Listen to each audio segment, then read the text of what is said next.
Ford Catalytic Converter codes pretty commonly, not always, but most of the time will be a 3-part code looking something like this. 5L, pen's seen better days, 5L, 5C, 5F297, CA. I consider the first part of your Ford code your subsection or your model. If you type that in pretty commonly, that will come up with the physical representation or the model that you're dealing with. So 5L, 5C will bring up a bunch of examples of just that. That doesn't end there. That's the beginning. It's a good start, but what you now need mostly is your ending of your code, which is usually a 2 or 3 character code. In this case, 5L, 5C, CA.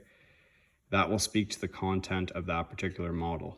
So you kind of ideally want everything, but usually what you will need is your beginning part and your ending part. The middle part, 5F297, 5G232, it's nice to have, however, it's not the most important. 5F297, for example, if you search that in like any database, you're gonna come up with like 100 pages of results because it's very common, it's very reused. Mostly for Ford, yeah, you want these beginnings and ends, which usually for the beginning it'll be a 4-character code. For the end, it could be either 2 or 3. Example, 5L5C, 5F297DA, you mostly want your beginning and your end, 5L5CDA. In this case, it's actually 6L14ZOT is mostly what you need.